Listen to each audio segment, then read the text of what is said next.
ಚಿತೆ ಮಾಡಿಸುತ್ತೆ. ಅದು ಮೂರೂ ಮಾಯೆ. ಹಣನೂ ಸತ್ಯ ಅಲ್ಲ,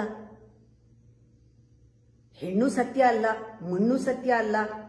ಇದು ಬೇಸು ಮನಸ್ಸಿಗೆ, ಇದರ ಆಸೆ. ಯಾಕೆಂದ್ರೆ ಲೋಕದಲ್ಲಿ ಬದುಕ್ತಾ ಇರ್ತಾರಲ್ಲ, ಅವ್ರಿಗೆ ಅದರ ಹಿಂದೆ ಬೀಳ್ತಾರೆ. ಅದೇ ಗುರಿ. ಅವ್ರು ಏನೇ ಕೆಲಸ ಮಾಡಬೇಕಾದ್ರೂ ಇದ್ರ ಸುತ್ತಾನೇ ಇರುತ್ತೆ ಈ ಉದ್ದೇಶ. ಇದನ್ನು ಪಡೆಯೋ ಆಸೆಗಳೇ ಇರುತ್ತೆ ಮನಸ್ಸಿನಲ್ಲಿ.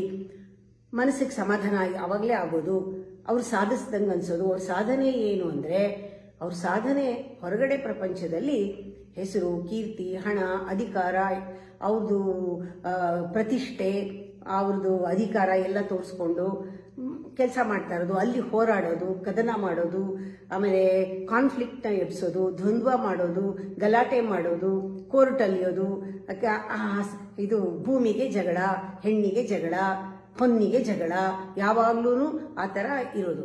ಅವ್ರಿಗೆ ಅದರಲ್ಲೇ ತೃಪ್ತಿ ಇದೆ. ಯಾಕೆಂದ್ರೆ ಅವರ ಮನಸ್ಸು ಬೆಳೀತಾ ಇರುತ್ತೆ.